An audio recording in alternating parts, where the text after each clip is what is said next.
contestaba muchas preguntas, ya dentro del Senado, Vicente Serrano pudo, pues, pudo volverse a agarrar del chongo con este sujeto para hacerle una serie de cuestionamientos importantes, buscar que nos responda el senador panista Ricardo Anaya, quien, bueno, pues una y otra vez nos demuestra que efectivamente es Ricky Riquín Canallín.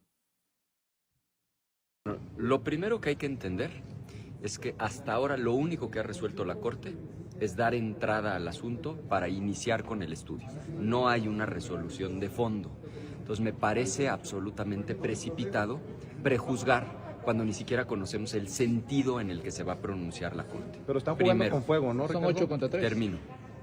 No sabemos en qué término va a resolver y yo siempre he sido partidario de evitar las especulaciones sobre hechos futuros que no han sucedido. Yo no tengo vocación de adivino y no sé en qué términos se va a resolver. Segundo, lo que sí me parece preocupante es que podamos terminar en una crisis constitucional en donde la Corte resuelva un asunto y otros poderes del Estado no estén dispuestos a acatarlo. Espero por el bien de la República, por el bien del país, que eso no suceda, que esto se resuelva de manera correcta y que lo que sea que resuelva la Corte se acate en sus términos. Pero si la Corte resolviera en echar abajo la reforma judicial, ¿tú avalarías, tú apoyarías eso? Eso no me corresponde juzgarlo. Lo que sí les puedo decir es mi posición respecto de la reforma judicial. Yo estoy absolutamente convencido de que esa reforma no se diseñó para resolver los problemas de corrupción, de ineficiencia en el Poder Judicial. Yo estoy convencido que es una tomadura de pelo ese cuento de que van a permitir que la gente vote por una razón muy sencilla, porque Morena tiene el control de quiénes van a aparecer en las boletas. Entonces es una elección que está ya de antemano determinada. Y segundo, porque crean un tribunal al cual le dan unas facultades que ningún órgano del Estado ha tenido en este país, el Tribunal de Disciplina Judicial, que tendría la facultad para destituir a cualquier juez o a cualquier magistrado. No comparto el fondo. Ahora, sobre si hay o no un problema de constitucionalidad, a mí como senador no me corresponde resolverlo, eso le corresponde a otro órgano del Estado y mi recomendación es que esperemos primero a conocer los términos de la resolución antes de estar acusando golpes de Estado. Pero sí, avalarías, sí, tú apoyarías un juicio político contra quienes quieran imponerse como un poder absoluto sobre el legislativo, sobre el ejecutivo. No, me parece que en esta discusión no cabe el tema del juicio político, no es el asunto que se está discutiendo. Hasta ahora lo único que ha ocurrido es que la Corte le dio entrada a un asunto. Esperemos a ver en qué términos resuelve la Corte ese asunto. A ver, desde tu punto de vista legislativo y tu conocimiento y como senador de la República, ¿tú crees que el procedimiento completo de la aprobación, independientemente de que te guste o no, de que estés de acuerdo en ella, la aprobación, lo técnico de esta reforma que pasó por el constituyente, la mayoría calificada, es correcto, es constitucional ya o tú le ves algún vicio? Entiendo perfectamente tu pregunta. Aquí el asunto es que no es relevante que crea un senador o que deje de creer un senador. Nosotros tenemos una Constitución y no le corresponde al Poder Legislativo ni a un senador interpretar la Constitución. Eso le corresponde a otro órgano del Estado, en este caso en particular a la Suprema Corte de Justicia de la Nación. Yo me pronuncio sobre el fondo del asunto, porque eso es lo que a mí me correspondió votar. No me corresponde resolver sobre la constitucionalidad, eso le corresponde a otro órgano del Estado. Y esto no es un asunto de contentillos o de andar dando opiniones, esto es un asunto de entender que tenemos una Constitución que le da orden al país y la Constitución establece las distintas competencias. Entonces yo con mucho gusto les doy mi punto de vista sobre el fondo de la reforma, que es mi responsabilidad. Sobre la constitucionalidad no me corresponde, eso le corresponde a otro órgano del Estado. Sobre lo técnico, sobre lo que pasó, o sea, sobre las votaciones que hubo, después los congresos estatales lo ya aprueban. Está publicada, por eso te digo, mi ya posición... está publicada en el ya se discutió en los ya es congresos constitucional. locales. Por eso insisto, mi posición es sobre el fondo.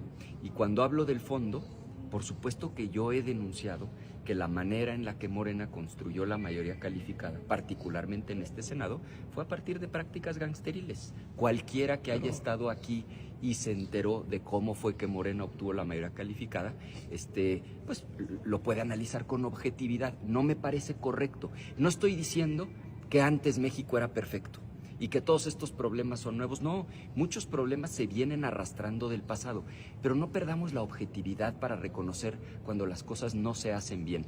Y no puedo coincidir con una reforma que va a acabar con la independencia judicial, en donde un partido, un movimiento va a tener no solo el control del Ejecutivo y del Legislativo, sino también del Poder Judicial. Creo que eso en el largo plazo a nadie le conviene, ni siquiera a Morena, mucho menos al gobierno que ahora está entrando, que encabeza la doctora Claudia Sheinbaum. Ricardo, ¿te puedo hacer un comentario con todo el respeto? Claro. Pero ¿con qué cara desde el PAN hablan de prácticas gangsteriles cuando vimos a panistas meter a este Senado maletas con billetes? ¿Crees que ese es el problema? ¿Qué? Pero grábale. Aquí estamos. Es que están los dos. Son los dos. Están juntos. No, juntos pero no revueltos. Sí. A ver, pero con esta concluimos, ya me habían dicho. Ok. Ese es el problema. ¿Qué? Decir, bueno, lo que ahorita se está haciendo está mal, pero lo que hacían antes estaba peor. Eso no puede ser la aspiración. Si alguien hizo algo indebido, es como cuando, por ejemplo, estábamos discutiendo el tema de la militarización. Y decían, es que en tiempos de Calderón y es que García Luna, bueno, el que haya hecho las cosas mal, que pague las consecuencias. Pero usar el argumento de es que antes hacían cosas peores no es el mejor remedio para el país. Entonces, entiendo tu argumento es lógico, pero a lo que aspiramos todos es a que las cosas se hagan bien, no menos peor de lo que se hacían antes. ¿Tú no hiciste nada mal? Jamás. ¿De lo que te puedas arrepentir? Jamás. Nada de cola larga, Ninguna. que te pisen, Ninguna. nada. ¿No? Pero, digo, por si acaso, por eso te fuiste a Estados Unidos, ¿no? Por si acaso. Nunca tuve ni una orden de aprehensión, nunca pedí un amparo. Yo entré caminando por mi propio pie y pueden muchos no compartirlo y lo respeto. Estoy convencido de que lo que se hizo en mi contra sí fue una injusticia y que mi asunto se lo habían turnado a un juez corrupto de consigna y que no había condiciones para que hubiera un juicio justo. Respeto a quien piense distinto. Tan es cierto lo que estoy diciendo que nunca se procedió en mi contra. Entonces, Por eso del caso Ricardo Anaya podría ser emblemático, Ricardo. O sea, no puede ser posible que con una incongruencia tú estés en contra de una reforma judicial cuando tú has sido víctima de ese sí, poder judicial. Pero por podrido. eso yo les digo, claro que hace falta una reforma judicial. A mí me parece demencial decir que el Poder Judicial es perfecto y que lo mejor que le puede pasar al país es que se quede todo como está. No comparto ese punto de vista, pero tampoco puedo compartir que hagan un esquema en donde ni siquiera la Suprema Corte va a poder proponer un solo candidato en la boleta. Si ustedes leen el artículo 2º transitorio, solo en esta elección de 2025 están exigiendo 8 votos. ¿Por qué 8? Pues ahorita ustedes mismos hicieron la cuenta. Porque el ministro Luis María Aguilar ya se va. Entonces quedan 10 ministros. Con que las 3 que son cercanas a la 4T voten en contra, la Corte no puede proponer un solo candidato para aparecer en la boleta. Es decir, el diseño no es correcto. Hagamos una reforma judicial, sí, adelante. Resolvamos problemas de corrupción, de nepotismo, de ineficiencia, de acceso costoso a la justicia, pero esta no es la reforma ideal. Pero en este momento ya no es lloriqueo de los perdedores, porque ya es constitucional, ya está, Mira, ya te está, agrego una ya está última publicada. cosa. Te agrego una última cosa. El día que en México ya no haya alguien que opine distinto y que esté dispuesto a oponerse, pues ese día se acabó la democracia. Hay que entender que es saludable que no estemos de acuerdo en todo. ¿Consideras que tu moral está intacta como para desacreditar este tipo de actos que consideras inconstitucionales? Esos términos ya están muy elevados. Oye, muchas gracias, Ricardo. Pero efectivamente en todo, pero de verdad, en absolutamente todo están en desacuerdo en el PAN.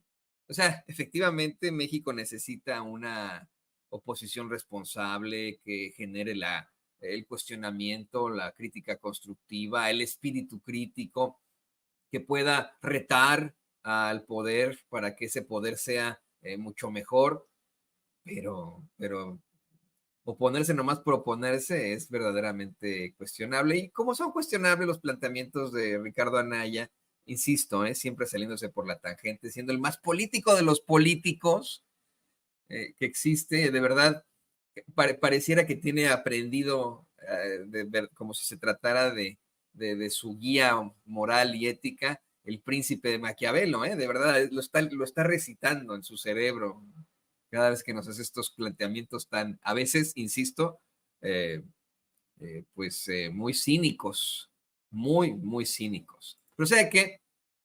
Al menos el canallín nos respondió.